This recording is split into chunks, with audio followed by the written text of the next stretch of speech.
I saw my husband flipping through my phone. My heart skipped a beat, but not from the fear of being caught. It was because of the messages. The ones I had forgotten to delete. I tried to grab the phone from his hands, but he pulled it away swiftly, continuing to read. I watched his face as it changed, reading line after line, and I felt my life crumbling within seconds. Yes, now he would know the truth. But not all of it.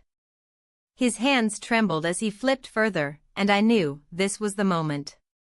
The moment when he would find that one message, the one that would destroy my life. The one that would explain everything and put a final period on it. Or maybe, it would only complicate things even more. My phone suddenly buzzed in his hands, and a new notification popped up. I saw his face pale as he read the sender's name. He froze. Not even blinking. I bit the inside of my cheek, an old habit when I'm nervous. My nerves mixed with the terror of realizing what I had done. His breath quickened. I could hear it, even from 2 meters away. It was exactly what I feared the most. Because 3 months ago, I made a mistake, that one mistake, the one that changed everything, and now. I didn't know what to do, but let me tell you how it all happened. Before I share the secret I had tried so hard to keep hidden for so long, please leave a comment telling me where you're watching from, and answer this question. Have you ever had a secret you tried to hide with all your might, only to find out that you couldn't keep it anymore? It wasn't the first time I had come face to face with this dilemma, the one where I had to decide if I could keep pretending everything was fine. To hold the fragile threads of normalcy together, even when everything around me was unraveling. But that morning, when I woke up to the cold silence in our home, I knew something had shifted permanently. The morning light crept through the cracks in the blinds, casting uneven stripes across the kitchen floor. I was sitting at the table, my hands wrapped tightly around a cup of coffee that had long since gone cold. I stared at it, watching the steam vanish into the air, as if it was trying to escape the heaviness that filled the room. It had been 3 months since I lost my job. 3 months since everything had started to change. I had thought it would be just a small bump, an adjustment, a temporary inconvenience. But that's the thing about time. It doesn't wait for you to catch up, it just keeps moving, pulling you along, whether you're ready or not. My husband had been distant, even before the job loss. It wasn't anything obvious at first, no explosive arguments, no sharp words, just a growing silence. A quiet kind of withdrawal that was far more dangerous than shouting matches ever could be. We had become strangers to each other, sharing a home but not much else. We coexisted, more like roommates than partners, but I couldn't bring myself to address it. It was easier to pretend. That morning, I sat there, staring into my cup, feeling a weight pressing on my chest. I wasn't just afraid of losing my job, or of not being able to pay the bills, or even of the mounting pressure to find something else. What terrified me more was the growing emptiness between my husband and me. I wasn't sure when it happened, when the spark had faded, when the connection had slipped through our fingers like sand. But it was gone. I heard the door creak open, and then his voice broke through the silence, barely a whisper. "You're up early." I didn't respond immediately, not because I didn't hear him, but because I wasn't sure what to say. He stood in the doorway, his figure framed by the dim light of the hallway. His eyes met mine for a brief moment before he glanced away, focusing on something in the distance. It was a look I had grown used to, the look of someone who was there, but not really present. "I was thinking of making some breakfast," I said finally, trying to break the tension. I was never great at small talk, especially not with him. The distance had only grown wider over the years. But today, something in me wanted to fight for that connection, even if it felt like a losing battle. He nodded but didn't move. He was still standing by the door, as if he wasn't quite sure where he belonged either. "You're still looking for work?" he asked, his tone more neutral than concerned. It wasn't a question he hadn't asked before, but today it felt sharper, as though he were waiting for something. Yes, I replied, setting the empty cup aside. I've been sending out applications, but nothing yet. I could see the way his eyes flicked to the papers scattered across the table, resumes, cover letters, job listings. The scattered remnants of my attempts to fix everything, to find a way to make things right again. But nothing ever seemed to change. He walked into the kitchen, reaching for the bread. There was a moment of silence as he began to make himself breakfast, each movement mechanical and detached. I couldn't help but notice the way his hands moved, slow, deliberate, like he was going through the motions of something he no longer enjoyed. Something he didn't care about anymore. I watched him, feeling the weight of the years that had passed us by, the years that had drained the color from our conversations and the life from our touch. It wasn't that I didn't love him. I did. But I had started to wonder if love was enough. If love could survive the years of quiet desperation, the constant undercurrent of unmet needs, and the growing sense of isolation that seemed to hang over us. My phone buzzed, interrupting my thoughts. I glanced at it, half expecting it to be another job update, another rejection. But it wasn't. It was a message from the landlord, reminding me that rent was due. The weight of that text settled heavily in my stomach. I hadn't told him yet, hadn't told him that I couldn't afford it. That I didn't know how we were going to make ends meet this month. He didn't seem to notice my hesitation as he continued with his breakfast, but I could feel the tension growing in the room, thickening like a fog. It wasn't just the rent. It was everything, the mounting pressure, the fear of failure, the fear of not being good enough, not just for him, but for myself. Finally, I stood up and grabbed my phone, typing a quick response to the landlord. I told him I would try to come up with something soon. As I hit send, I felt a flicker of guilt, but it was quickly overshadowed by a sense of helplessness. I didn't know how to fix any of this. I didn't know how to fix myself. Do you need anything else? I asked, my voice quiet. The words felt hollow even as I said them. He shook his head, not looking at me. No, I'm good. And just like that, the conversation ended.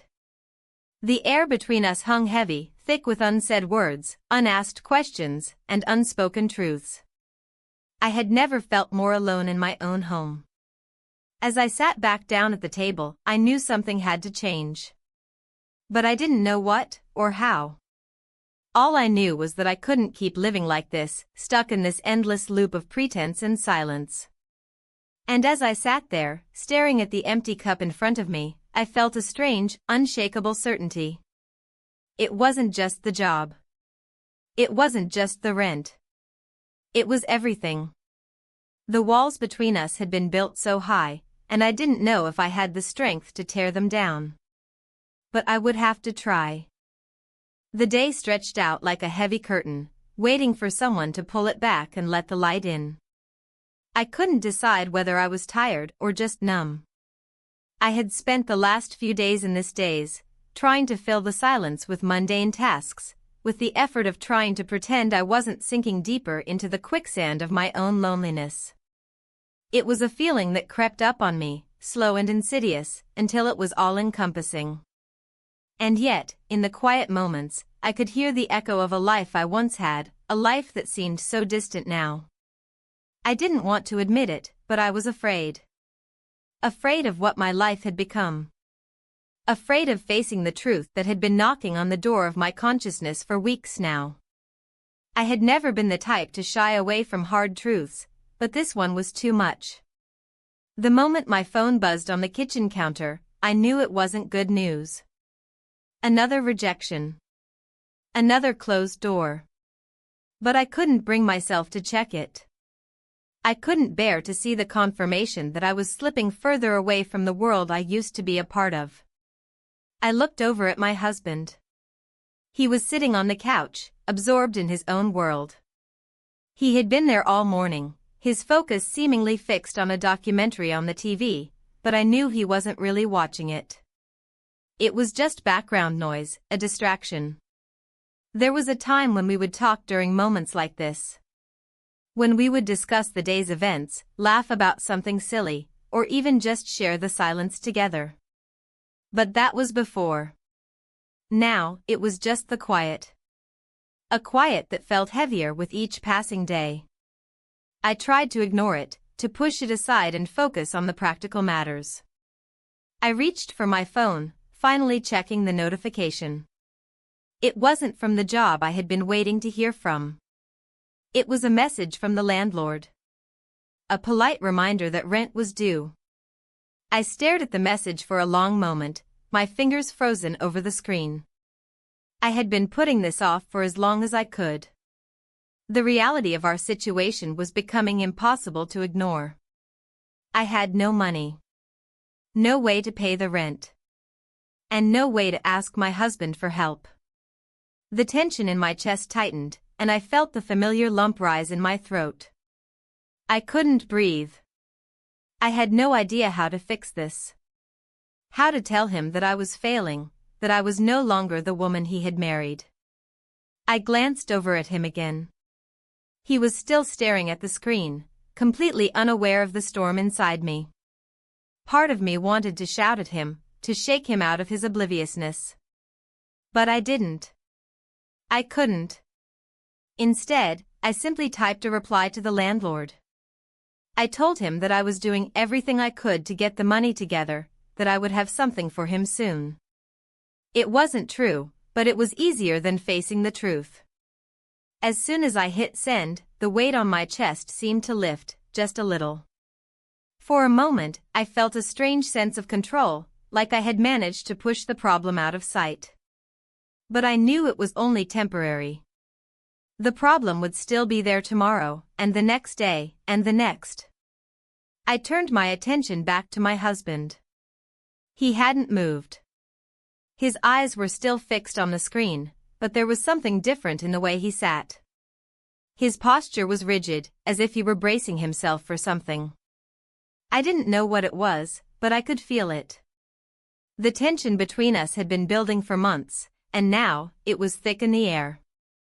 We were two people living in the same space but not really existing in the same world. We had drifted so far apart, and neither of us knew how to get back to where we used to be. It wasn't that we didn't try. We had. But the effort felt hollow, like we were going through the motions of being a couple without actually being one. The things that used to make us laugh, the small gestures of affection, had become infrequent and mechanical. I wondered if he even noticed. I stood up and walked to the kitchen, pouring myself a glass of water. The sound of the faucet was the only noise in the room. He didn't acknowledge me. It was as if I were invisible. And I couldn't help but wonder if that was exactly how he saw me now.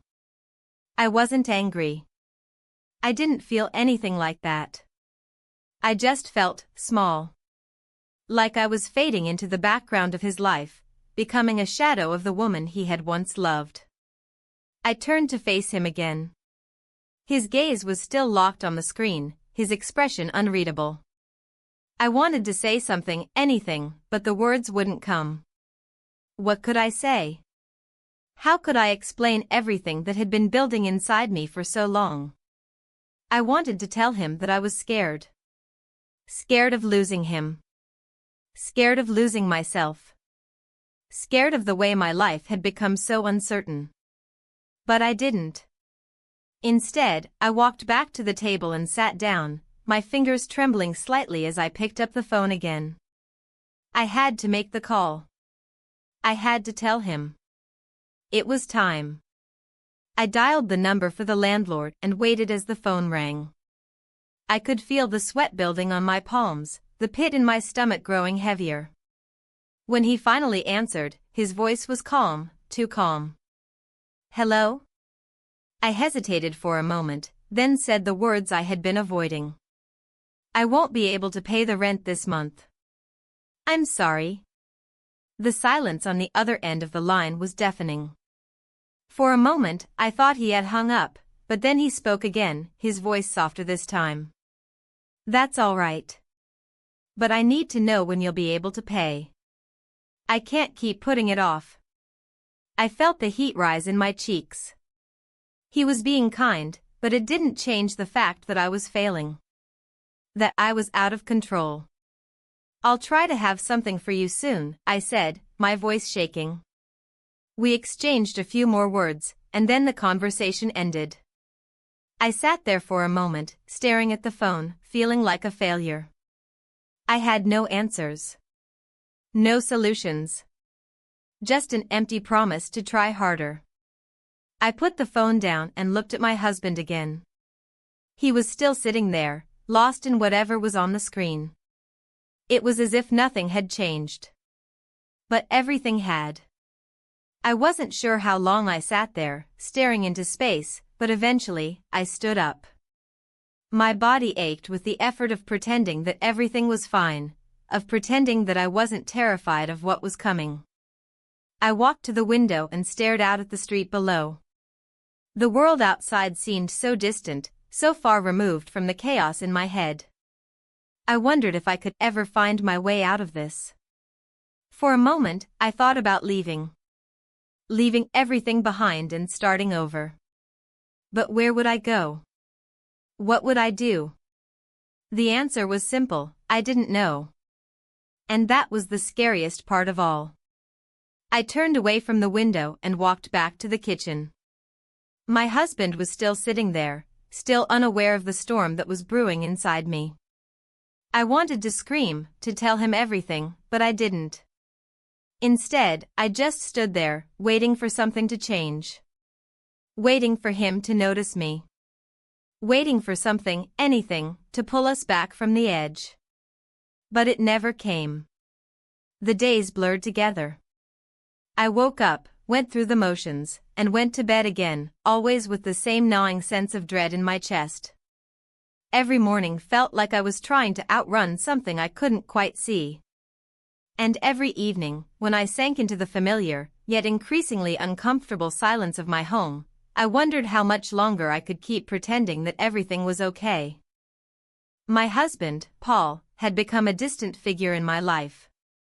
We coexisted, shared space, but the warmth that once existed between us was long gone. There was no anger between us, no shouting matches, no bitterness or resentment. It was worse than that. It was a cold, unspoken distance, the kind that settles in over time, almost imperceptibly, until one day you wake up and realize you don't know how to bridge the gap anymore. I had become accustomed to the quiet. We didn't talk much anymore. When we did, the conversations were brief, functional. He would ask about my day, I would tell him I was still looking for work, still waiting for any kind of response. But those exchanges had become hollow, devoid of real connection. I didn't tell him how hard it was to be rejected over and over again. I didn't tell him how much I missed being seen, being acknowledged. And most of all, I didn't tell him how much I missed being touched. It had been months since he'd kissed me. Months since he'd even held my hand for more than a passing second. I found myself watching him sometimes, wondering if he still noticed me at all. He was always so absorbed in his work, his hobbies, his own world. And I was left here, in the shadows of our life, trying to keep everything together while everything inside me seemed to be falling apart. The message from the landlord was still on my phone, sitting there, a silent reminder of the situation I was desperately trying to avoid. But avoiding it wasn't making it go away. I knew I had to face it sooner or later, just like I had to face the truth about my marriage. And I wasn't ready for that. Not yet. I went to the kitchen to start making dinner, the same routine I followed every day. The sound of the knife slicing through vegetables was oddly comforting. I could focus on this, on the simple task of preparing a meal. But even as I chopped, I couldn't help but think about everything that was hanging over me. The unpaid bills, the unanswered job applications, the growing distance between me and Paul. It had become clear to me that this wasn't just about the job, or the rent, or the money. It was about something deeper, something more painful. The realization that I had lost myself in this marriage. That I had spent so many years trying to be what he wanted, trying to make everything perfect, that I had forgotten to be true to myself. I didn't know when it had started. Maybe it had always been there, this creeping sense of loneliness, this quiet erosion of who I was. But it had only become undeniable in the last few months. As the world around me shifted, as I found myself struggling to stay afloat, I realized that I had nothing left to hold on to, except the memory of who I once was. I finished cooking, setting the table for two, though the space between us felt vast. When Paul finally came into the kitchen, he didn't say anything about the dinner I had prepared. He didn't even comment on the quiet, which felt so loud to me now. He just sat down and began eating. It was as though we had both agreed, without speaking, that this was enough. We didn't need anything more. After dinner, I washed the dishes in silence, trying to push away the feeling of frustration that was building inside me. Why couldn't he see it? Why couldn't he see what was happening to us? I didn't want to be angry at him. I didn't want to blame him. But I couldn't help it. I had been the one to pull away first. I had been the one to stop trying, to stop reaching out. But it wasn't just that. It was the years of putting everyone else's needs before my own, of letting myself be buried beneath the weight of his expectations and the weight of my own fears. I had let myself become invisible, a shadow in my own life. As I finished drying the last plate, I heard the soft click of the front door. Paul was leaving. He did this sometimes, taking long walks to clear his head. I knew he needed space, just as I did, but it always made me feel more alone. I stood by the window, watching him walk down the street, his figure growing smaller with each step. It struck me then that I hadn't really looked at him in a long time. I hadn't really seen him, beyond the surface. I had stopped trying to understand him, just as I had stopped trying to understand myself. There was a time when we would walk together, side by side, sharing our thoughts and dreams for the future. But those walks had stopped long ago. We had stopped sharing. We had stopped listening. And somewhere along the way, we had stopped loving each other the way we once had. I turned away from the window and walked to the living room, my feet heavy as I crossed the floor. I sat down on the couch, staring at the television, but not really seeing it. I felt like I was waiting for something, but I didn't know what. My phone buzzed again. This time, it wasn't the landlord. It was a message from him, from the man who had been renting to us for the last few years. Just checking in, he wrote. I understand things are tough right now. If you need more time, let me know. I stared at the message for a long time, my thumb hovering over the reply button. I could tell him everything. I could tell him that I was failing, that I was struggling, that I didn't know what to do anymore. But I couldn't bring myself to say the words. Instead, I typed a simple response, thank you. I'm working on it. I set the phone down and leaned back against the couch, closing my eyes. The weight of everything was pressing on me, making it hard to breathe. It was in moments like these that I wondered if I could keep going. If I could keep pretending, keep carrying the burden of my own guilt and frustration, keep trying to make things work when everything around me was falling apart. I didn't have an answer. I didn't know what to do next. All I knew was that I couldn't keep living like this. I couldn't keep pretending that everything was fine. But I also didn't know how to fix it. How to fix him. How to fix us. For the first time in a long while, I felt like I was truly alone. The morning light filtered in through the blinds, casting thin stripes across the bedroom floor. I lay still in bed, listening to the subtle sounds of our home, an old radiator clicking to life, the distant hum of a car engine outside, the low creak of wood settling in the hallway. Everything felt quiet, too quiet, as if the walls themselves were holding their breath. Paul had already left for work, his side of the bed cold and untouched. He must have left early again, and I hadn't even heard the door close behind him. That, more than anything, bothered me. I sat up slowly, wrapping my arms around my knees. The weight in my chest hadn't gone anywhere.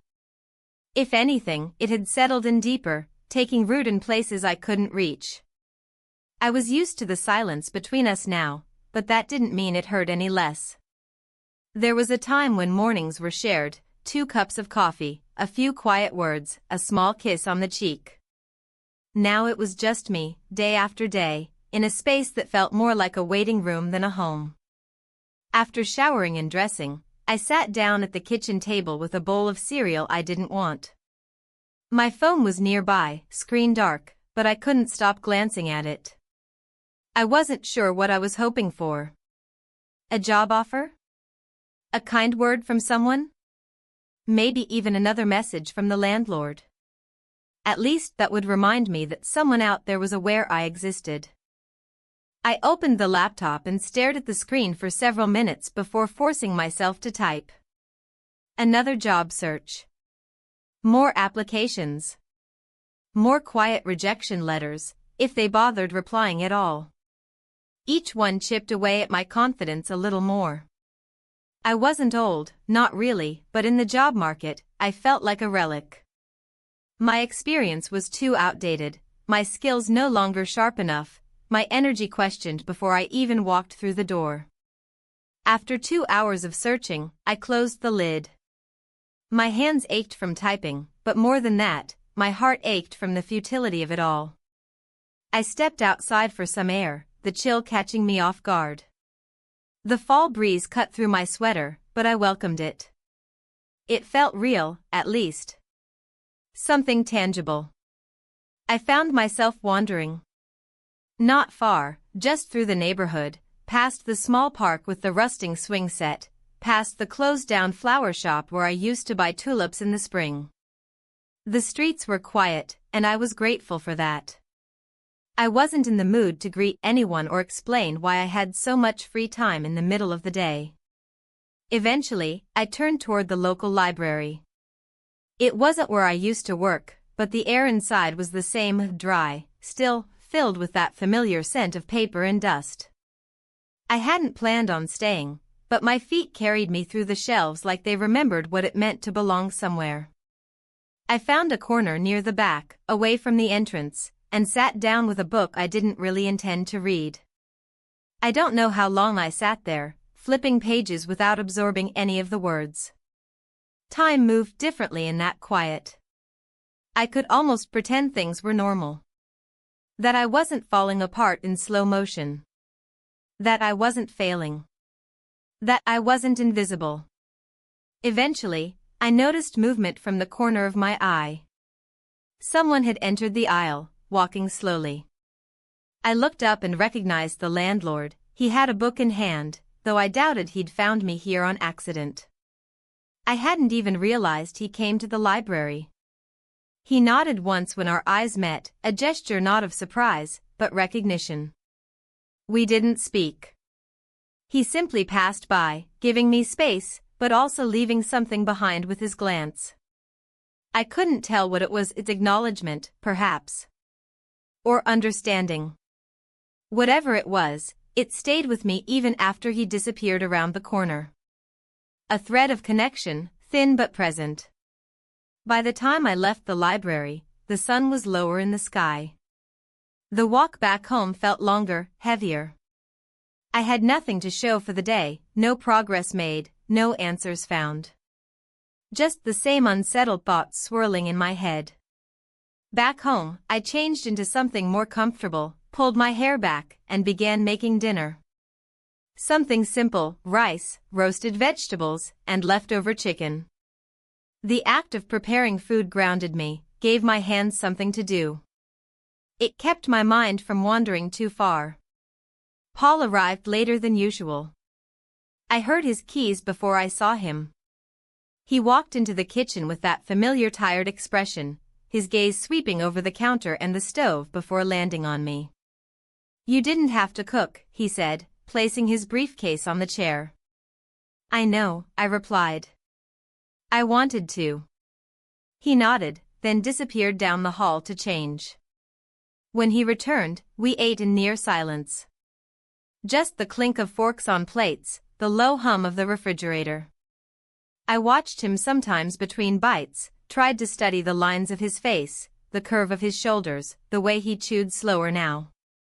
He had aged too, though neither of us liked to admit it. There was a moment during dinner when I thought I might say something. About how I was feeling. About how we were drifting. But the words caught in my throat, heavy and uncertain.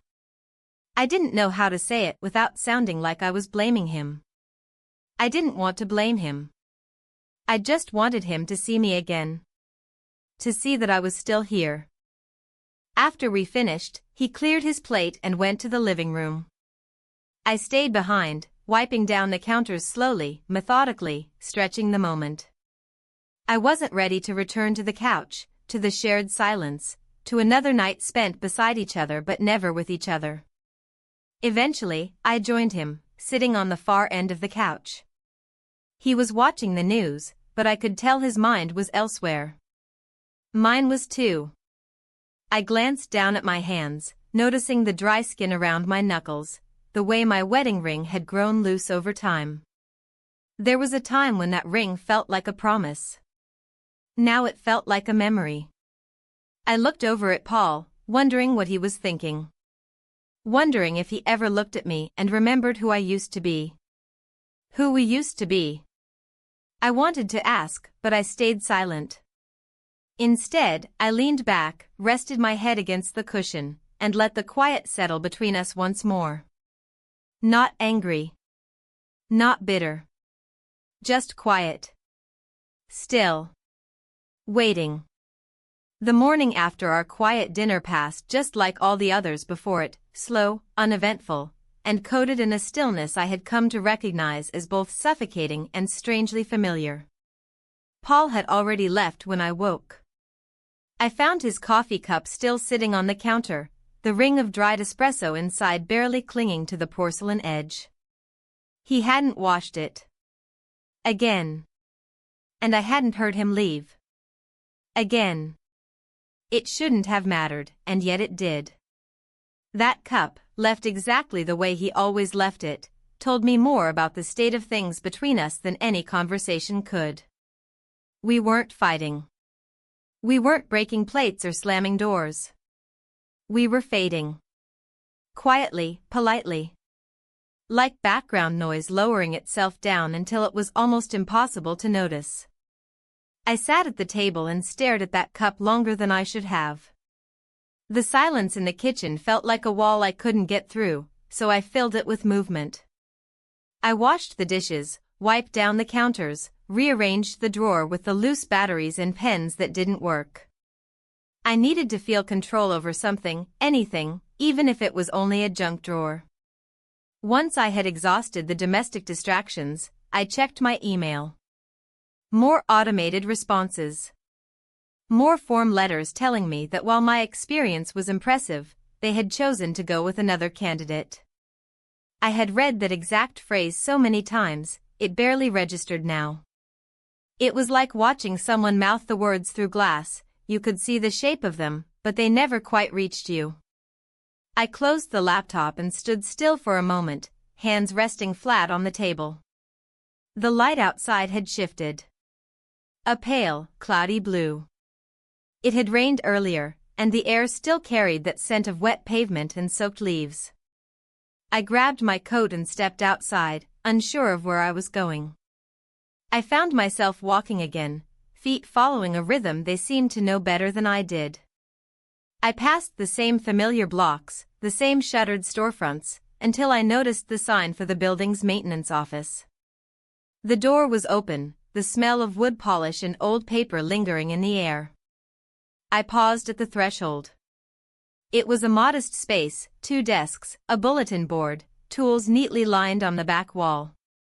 And there he was, the landlord, sitting behind one of the desks, sorting through paperwork. He looked up, surprised but not startled, and nodded once. I hadn't planned to go in.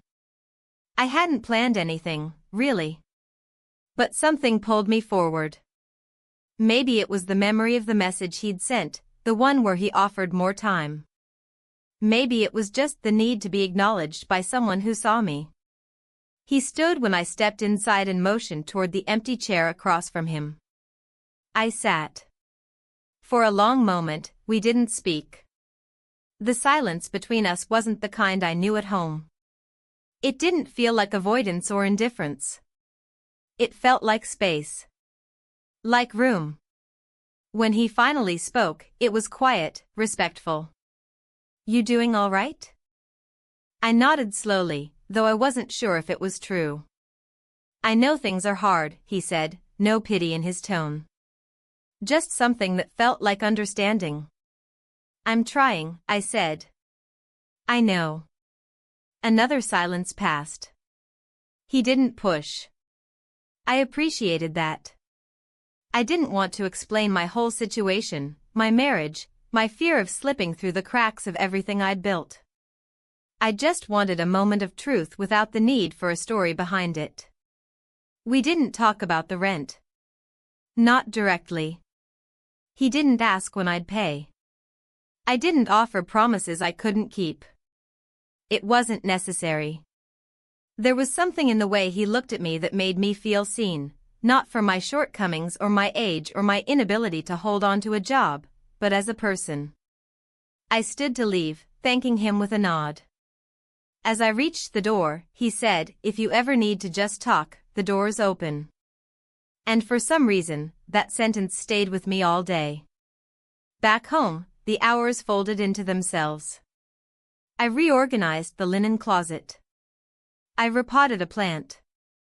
I tried, and failed, to read a novel that used to be one of my favorites. My concentration had vanished in recent months. My mind jumped too quickly, circling the same anxious thoughts, unable to rest. Evening came fast, as it always did in autumn. Paul texted to say he'd be late. Some meeting had run long. I didn't reply. I wasn't angry. Just tired. The lights in the apartment were warm, but nothing felt warm about being there alone. I put on music, something soft and familiar, and let it play low in the background while I made myself a small dinner.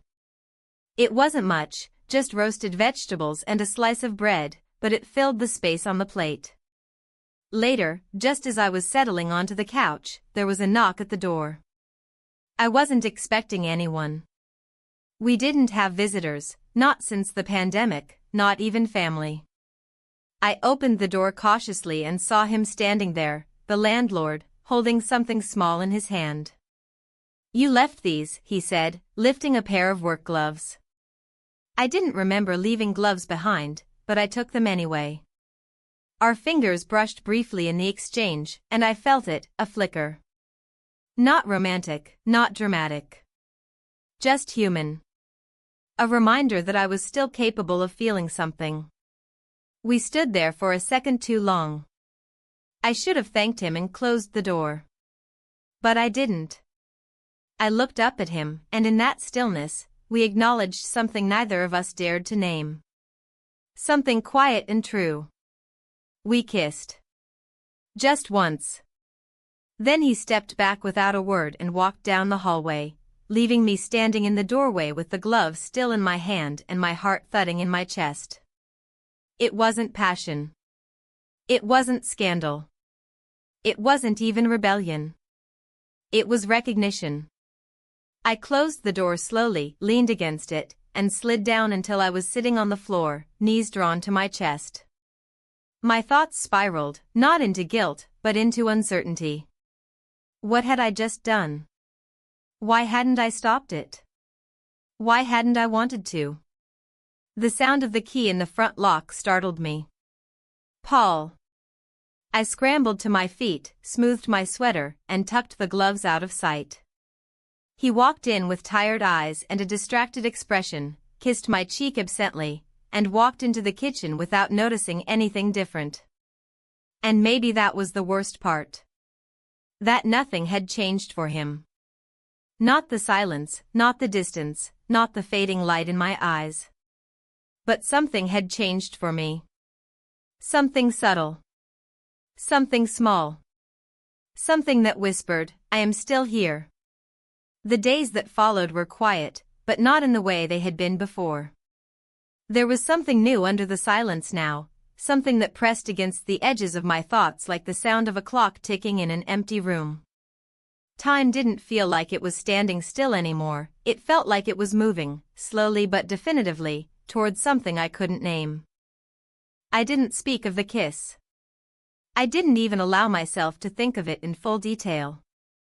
It had been a moment, one brief and silent acknowledgement of something that had lived beneath the surface for far longer than I had dared to admit. I wasn't proud of it, but I also wasn't ashamed.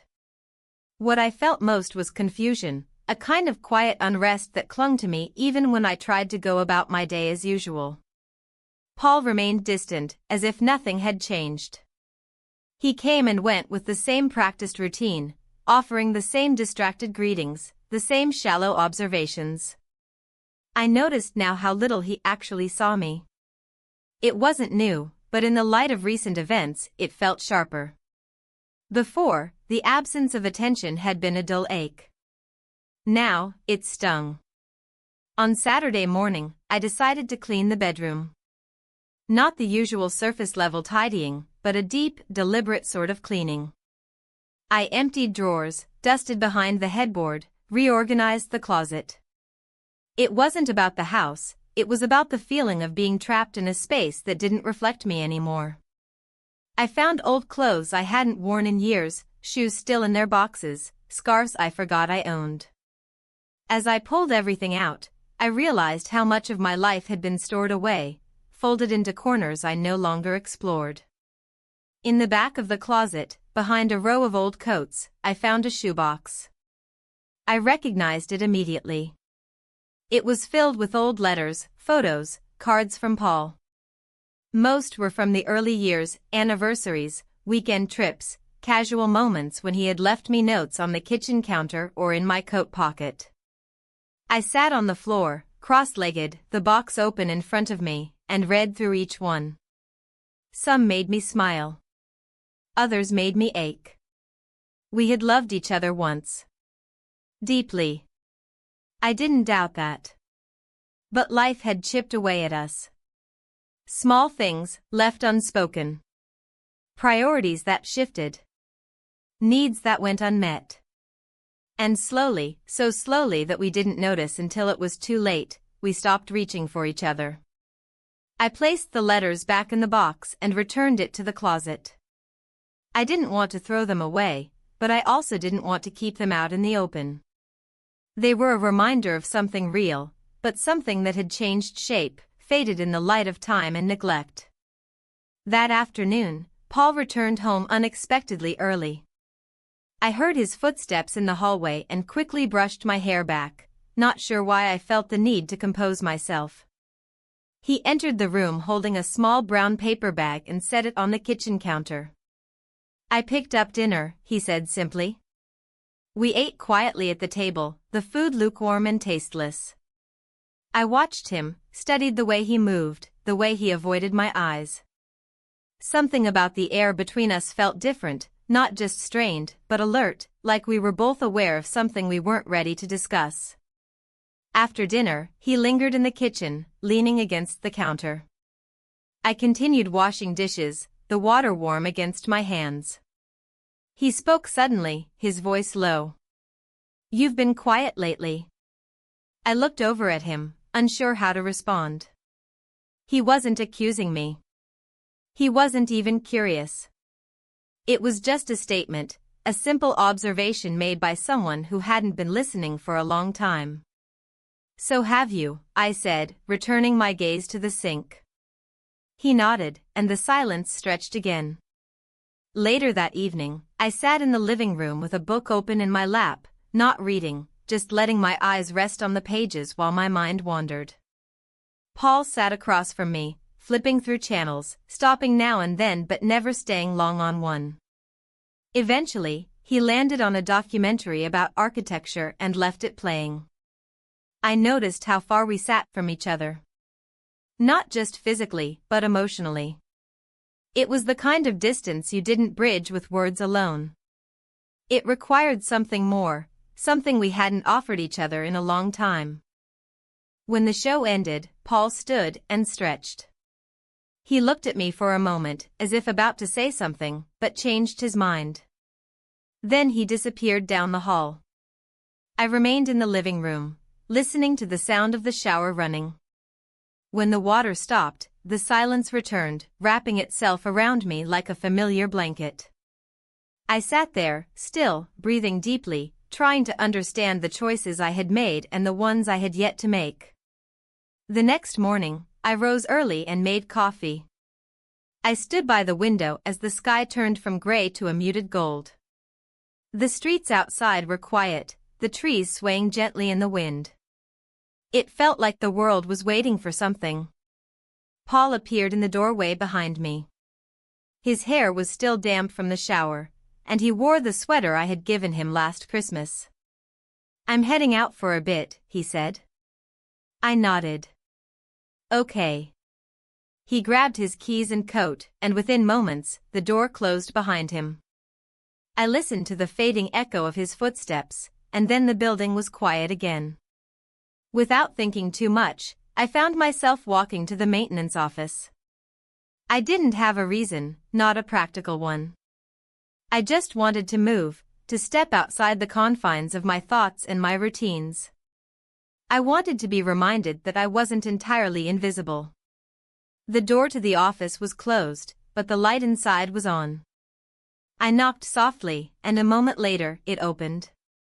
The landlord stood there, expression calm, as if he'd been expecting me. We didn't speak right away. I stepped inside, and he gestured toward the chair, the same one I had sat in before. I took a seat, my hands resting in my lap. He sat down as well, folding his arms gently. The air was still between us. Not heavy, not tense. Just still. I didn't explain why I came. He didn't ask. For a long time, we just sat there. And in that silence, something passed between us. We didn't need to name it. We didn't try. We just let it be.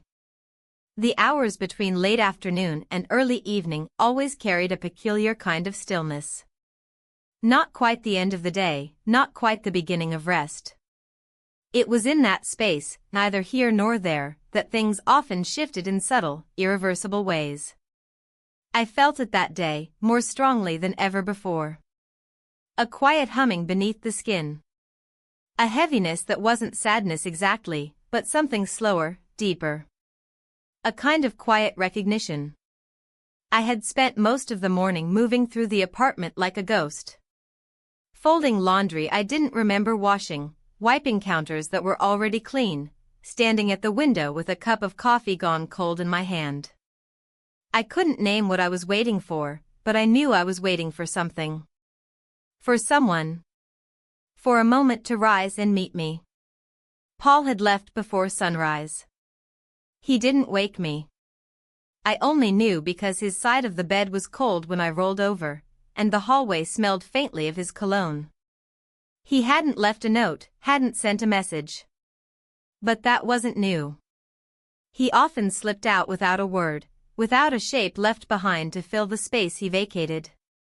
It wasn't until early afternoon that my phone buzzed. A short, simple message. Just 2 words. "You home?" I stared at the screen for a long time before replying.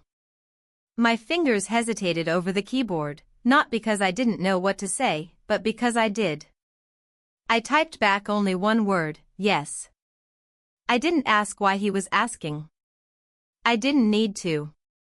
The space between our messages already carried more than words could hold. I returned the phone to the table, stood in the middle of the kitchen, and tried to slow my breathing. I didn't know what this would become. I only knew I wasn't ready to run from it anymore. The knock came 20 minutes later. It wasn't sharp or hurried. Just a quiet, steady rhythm that echoed into the hollow of my chest. I opened the door slowly, and he stood there, calm, composed, eyes steady. He didn't step forward. He waited. Not asking, not assuming. Just standing, letting me choose. I didn't speak. I stepped aside. The door closed behind him with a softness I barely heard. We stood facing each other in the living room, surrounded by the ordinary details of my life, books on shelves, the low hum of the refrigerator in the kitchen, the light filtering in through the window. It felt surreal, but not in the way of dreams. It felt like something long delayed finally arriving. There was a kind of stillness that settled over us, but it wasn't uncomfortable. It wasn't strained.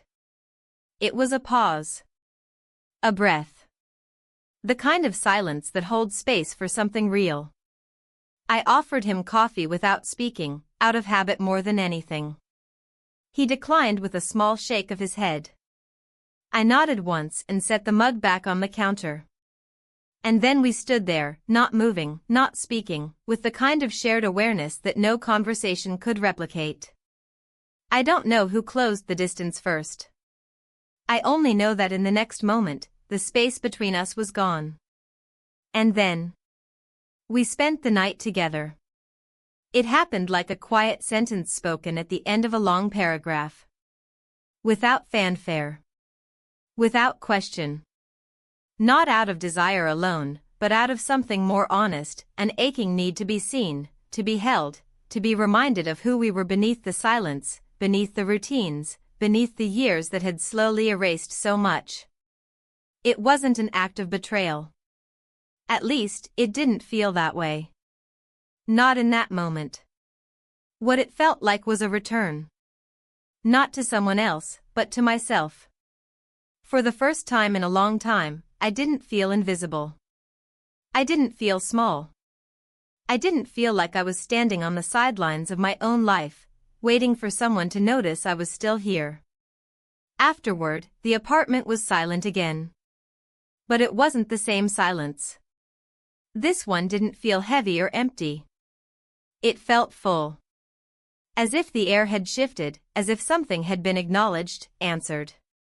We didn't speak much. There was no need. Words would have only cluttered what was already understood. We moved slowly through the evening, like people who knew they were in the presence of something fragile and real.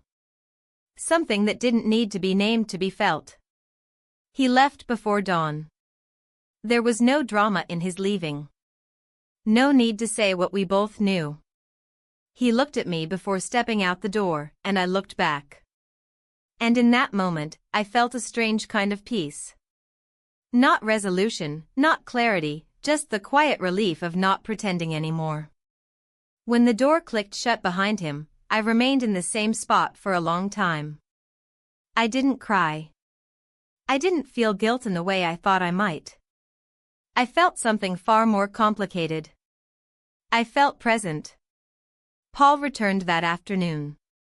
He walked in carrying groceries, his keys jingling as he dropped them into the bowl by the door. I watched him from the hallway, unsure of what to say. He looked tired. Not angry. Not suspicious. Just tired in the way people get when they've carried too much alone for too long. We moved through the evening like we always did. I cooked. He scrolled through his phone. We sat at the table and ate in silence. At one point, he looked up and said, "You okay?" I paused, then nodded. "Yeah. Just tired." He accepted that answer without question. Maybe because he was tired, too. Maybe because he didn't want to open a door he didn't know how to close again. That night, we slept in the same bed, back to back, a river of stillness between us. His breathing was steady, his presence warm, but distant. I stared at the ceiling and listened to the quiet, trying to decide what came next. I wasn't sure if I owed him the truth. I wasn't even sure if I knew what the truth was anymore. All I knew was this. Something had shifted. something I couldn't undo. And for the first time in years, I didn't feel like I was waiting. I felt like I had arrived. The next few days were strange. Quiet, but not in the way they had been before. There was a tension in the air now, a kind of unspoken understanding that neither Paul nor I could ignore. It wasn't the tension of anger or even resentment, it was the kind of silence that happens when everything has shifted, but no one has yet found the words to acknowledge it. The space between us had grown, but in a way that felt different. It wasn't a widening gap. It was more like a moment suspended in time, where we both waited for something to happen but didn't know what that something was. Paul was distant, but not in a way that suggested he was angry. He still moved through the house with the same casual indifference, as if everything was fine. As if nothing had changed. And yet, I could see it in the way he looked at me sometimes, those brief glances that seemed to say everything without saying a word. He was trying to pretend, trying to act like nothing was different, but I could tell it bothered him. He wasn't a man who handled things like this well. Not in silence. Not in uncertainty. We ate dinner in silence, just like we always did, and he left for his late-night meetings without much of a goodbye.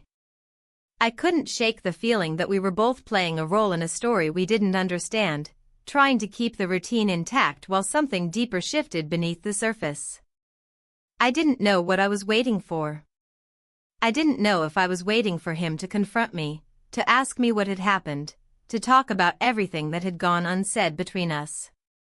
Or if I was waiting for the weight of it all to become unbearable, for one of us to crack and say the things that had been left hanging for so long. Instead, the days passed in a blur. I kept busy, keeping the apartment clean, going through old files, trying to organize my life in some way that would give me a sense of control. But the more I cleaned, the more I realized how much I had let go of over the years. My own desires. My own needs. My own voice. I had pushed everything aside in an attempt to be what everyone else wanted me to be. The perfect wife, the perfect partner, the one who never made waves. But now, I realized, I was drowning in silence, drowning in a life that wasn't entirely mine. And then, one evening, I found myself walking again. I didn't know where I was going, just that I needed to move, to get out of the house. To breathe. The streets were quiet, just like the apartment. The light was fading, the air cool and still. I walked past the park, where I saw families playing with their children, couples walking hand in hand. I watched them from a distance, wondering how they could make it look so easy, how they could look at each other with that spark, that connection that seemed so far out of reach for me now. I didn't know how long I walked, but eventually, I found myself standing outside the maintenance office. The lights were on, and for some reason, I couldn't help myself. I walked up to the door, my hand hovering over the handle, unsure of what I was even doing. I wasn't looking for answers. I wasn't even sure I was looking for anything at all. I knocked lightly, waiting for a response. The door opened slowly, and there he was. The landlord. His expression was neutral, but his eyes flicked over me, as if he recognized something in my posture, in the way I was standing. "Is everything okay?" he asked, his voice soft, but with a hint of concern. I nodded, unsure of what to say. I hadn't expected him to open the door, hadn't expected to be standing here, but now that I was, I couldn't quite bring myself to walk away. I started, then trailed off, unsure of the words. I don't know. Just needed to get out for a bit. He looked at me for a moment longer, then stepped aside to let me in. I didn't ask for permission, but he didn't stop me. I walked into the small office, and for the first time in a long while, I felt a strange sense of relief. Not because I thought anything would happen, not because I expected him to fix anything, but because I felt seen. For the first time in weeks, I didn't feel like I was invisible. We didn't speak immediately. We just stood there, the quiet stretching out between us, filling the space with something unsaid. I wasn't sure what I was waiting for. I wasn't sure what I even wanted from this situation. But in that moment, standing in the maintenance office, I didn't feel alone. He spoke first, his voice low. "You seem different lately." I wasn't sure how to respond to that. How could I explain everything that had changed? How could I explain the weight of the silence at home, the way I had started to lose myself in the years of routine, in the absence of affection and connection? "I don't know," I said finally. "I think I've just been lost for a while." He nodded slowly, his gaze softening. "I think I can understand that." We stood there for a moment longer, the weight of the conversation hanging between us, but neither of us rushing to fill the space with words. It felt easier to be here, in this room, than back at the apartment, where everything was so complicated. Where everything had become too heavy to bear. "I don't know what to do anymore," I whispered. I hadn't meant to say it out loud, but it was as if the words had been waiting inside me for so long that they could no longer be contained. The landlord didn't respond immediately. He didn't offer advice or try to comfort me. He just nodded again, as if he understood. As if he had been waiting for me to say it, too. "I don't think I know either," he said quietly. There was a moment of quiet, the kind that filled every space between us. Then, as if on impulse, he stepped forward. Slowly, carefully, he placed his hand on my shoulder. Not in a way that was forward or presumptuous, but in a way that felt like an acknowledgement. A simple gesture that didn't need to be explained. I didn't pull away. It wasn't a sign of anything. It was just a moment of connection, of shared understanding. For a brief second, I didn't feel so alone. "I'll be around if you need anything," he said quietly, stepping back. I nodded, grateful for the unspoken offer. And for the first time in a long while, I felt like I had made a small step. Not toward solving everything, but toward understanding that maybe there was more to life than the silence I had been living in. Maybe there was more to me than the role I had played for so long. I left the office quietly, feeling lighter than I had in days. And as I walked back home, I realized that, for the first time in a long time, I was beginning to find my way back. Not to the life I had, but to the life I could still have. The world felt wide again. And maybe, just maybe, that was enough. The next few days felt like they were stretching into weeks. Time moved differently now. It wasn't the relentless ticking of the clock, it was more like the slow, inevitable pull of the tide, dragging everything in its wake. There was something about the quiet between Paul and me now that felt irreversible, like a shift in the foundations of something that had once felt so solid. We didn't speak much, but I couldn't escape the feeling that we were both waiting for something. Waiting for a moment of clarity, for a spark to reignite, or perhaps, for it to all crumble down to nothing. I spent most of my days at home, organizing, cleaning, filling the emptiness with tasks that didn't matter. The apartment had become a mirror of my own internal state, well-maintained and neat, but hollow. Each day, I ran through the motions, folding clothes, making the bed, emptying the trash, small, mindless things that kept the silence at bay. I couldn't let myself sit still for too long, couldn't let the thoughts take over. The thoughts that told me I was slipping away from the woman I once was, the thoughts that whispered I might never find my way back. Paul was distant, but not in the way that made him seem cold. He wasn't hostile, but he wasn't present either. He would come home, eat his dinner, and retreat to his study or the couch, his face buried in his phone, his laptop, or a book. There were times when I wondered if he even noticed the distance. And then there were times when I was certain he did, but neither of us knew how to close it. So, we kept pretending. We kept acting like everything was fine, like we didn't both feel the weight of the quiet. One evening, after another long day of aimless tasks, I found myself at the kitchen table, staring at my phone. The landlord's name was still in my contacts, but I hadn't called him. Not once.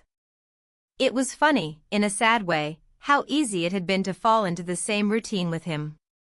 We had shared a moment, a glance, a simple, human connection, but I hadn't known what to do with it afterward. I didn't want to complicate things, didn't want to drag myself or him into something that wasn't right. But the silence between Paul and me was louder now than it had ever been. It wasn't anger. It wasn't resentment. It was something deeper, something I couldn't put my finger on. And it wasn't until the phone buzzed in my hand that I realized I had been waiting for something. Waiting for a change, a sign, a reason to do something different. I didn't know what I was hoping for when I opened the message. I didn't know why I was even looking at my phone. But there it was. The landlord had sent a message, just a short one, casual, with no weight or expectation behind it. "Are you okay? I haven't heard from you in a while." I sat there for a long moment, staring at the screen, unsure of how to respond. I hadn't thought about him much since that day in his office. The simplicity of his words felt oddly comforting, like a lifeline thrown in a sea of uncertainty. Maybe it wasn't a lifeline, though. Maybe it was just a reminder that there were still parts of me that hadn't been entirely lost. That there were still connections, still moments where I could feel something beyond the numbness. I typed back, my fingers moving almost without my consent. "I'm fine. Just been busy. Everything's okay." I didn't know why I felt the need to say that. Everything was not okay. Nothing felt okay. But saying the words felt easier than the truth. I put the phone down again, not expecting a response, but hoping for one anyway. And when the buzz came a few minutes later, I didn't hesitate. I picked it up, my heart skipping a beat as I read his reply. "Good to hear. If you ever need someone to talk to, you know where I am." The simplicity of the message hit me harder than I expected. It wasn't just words. It was an offer. An acknowledgement. He was still there, still willing to listen. And somehow, in that small, quiet moment, I realized something that I hadn't allowed myself to think before. I was tired of being alone. Tired of pretending. Tired of being invisible. I didn't respond right away. I didn't know what to say. But I knew that the distance between me and Paul was growing more unbearable with each passing day, and I didn't know how much longer I could keep living in this limbo. I went to bed that night without speaking to Paul. We had both fallen into a pattern of avoidance, not out of anger, but out of exhaustion. We both knew things were broken, but neither of us knew how to fix it. I lay there, staring at the ceiling, listening to his steady breathing, and I realized that the quiet had become louder than ever before. The next morning, I woke up early. It was still dark outside, but I couldn't lie in bed any longer. I had to do something. I had to find a way to move forward, to stop pretending like everything was fine when it clearly wasn't. I got dressed quietly, and without thinking, I grabbed my keys and walked out the door. I didn't know where I was going, but I ended up standing in front of the landlord's building again, looking up at the windows that glowed faintly in the early morning light. It wasn't a dramatic decision. It wasn't an impulsive move. It was just something I had to do. Something that had been building inside me for days, weeks. A need to stop hiding, to stop pretending that I was fine when I was anything but. I stood there for a moment, unsure of what to do next. And then, almost as if it was the most natural thing in the world, I pushed the door open and walked inside. The office was empty, as it often was early in the morning. I stood in the doorway for a moment, just taking in the quiet of the space. And then, I heard footsteps behind me. He didn't say anything at first, just watched me from across the room. I didn't know what I was doing here, and maybe, for the first time in a long while, I wasn't sure I needed to know. I just needed to be seen. Finally, he spoke. I wasn't expecting you this early. I shook my head. I wasn't expecting to be here either. He didn't press further. Instead, he gestured toward the chair in front of his desk. I sat down, my hands folded in my lap. The room was quiet again, but this time, it wasn't uncomfortable. It was different. I don't know what I'm doing, I said, my voice soft but steady. I don't know what I want. But I don't want to keep pretending anymore. He looked at me for a moment, then nodded slowly. I understand, he said simply. And for the first time in a long time, I didn't feel like I was holding everything together with thin threads. I didn't feel like I was drowning in silence. I just felt heard. We didn't say much more after that. There were no grand gestures, no promises that I could hold on to or make. But in that space, in the quiet room between us, I felt something shift. Something I couldn't explain, but something that felt real. When I left that morning, I didn't have all the answers. I didn't know where I was going, but I knew I was no longer standing still. And that, in itself, felt like a kind of beginning. The silence between Paul and me had become an old companion by now, familiar, yet strangely suffocating. It wasn't the silence of comfort, the kind you find when you're both content just being in each other's presence. No, this silence was heavy, the kind that clung to the corners of the house, lingering in the spaces where words used to be. It was the kind of silence that made me feel more like a visitor in my own life, a spectator of the life I had once been an active participant in. For days, we had continued on in this unspoken dance, going through the motions of marriage without really engaging in it. Paul came home, ate dinner, and disappeared into his office. I would stay in the living room, caught between wanting to do something to bridge the gap between us and the overwhelming feeling that it was futile to try. The truth was, we both knew something was broken, but neither of us knew how to fix it. And perhaps, deep down, we were both too afraid to face it. But that morning, something shifted. It was subtle at first, a small shift in the air, like a breeze that passes through without warning. I woke up earlier than usual, a restless energy in my chest that had been growing for weeks.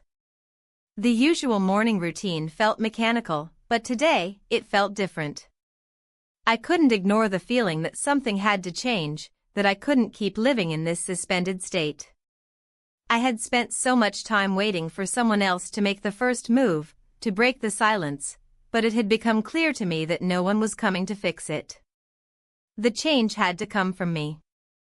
I left the house earlier than I normally would, needing the space to think, needing to feel the weight of the world beyond these walls. I found myself walking again, past the park, past the rows of houses that all seemed to blend together in their sameness. I wasn't sure where I was going. I never really was. My feet just carried me, and I let them. The air was crisp, the streets empty, and the world seemed to stretch out in front of me in a way it hadn't in months. As I walked, I thought about everything that had led me here. The job I had lost, the silence that had grown between Paul and me, the overwhelming sense of emptiness I felt in my own home. I had been avoiding the truth, hiding behind tasks and routines, pretending that I was okay when I knew I wasn't. But I couldn't keep doing that. I couldn't keep pretending that everything would magically fix itself if I just stayed quiet enough. I couldn't keep pretending that Paul's distance wasn't slowly suffocating me, that the hollow feeling inside wasn't growing deeper with every passing day. I ended up at the same spot I had found myself at so many times before, the small park near the library. The same place where I had watched families play, watched couples laugh, and watched people live lives that seemed so effortlessly connected. I sat on the bench for a long time, just watching the world around me, not knowing what I was waiting for. And then, for no reason at all, I stood up and started walking again. I walked straight toward the maintenance office. I had no plan in mind. No idea what I was going to say or do when I got there. But I couldn't stop myself. I needed to see him. Needed to see someone who, for reasons I couldn't fully explain, had become the only person who seemed to understand the quiet storm inside me. I hadn't spoken to him in days. I hadn't even acknowledged the messages he'd sent. But now, I couldn't ignore the pull anymore. I arrived at the building, feeling a strange mix of anticipation and trepidation. I stood outside for a few moments, letting the cool air settle around me. The door was still open, just like it had been the last time I was here. I stepped inside, and the familiar scent of wood polish and dust filled the air. He was sitting at his desk, just as he had been before. He looked up when I walked in, his expression unreadable at first. For a moment, neither of us said anything.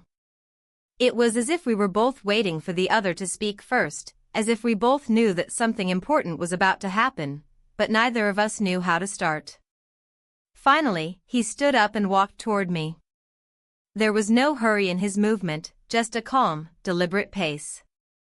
When he reached me, he stopped, and for a brief moment, we just stood there.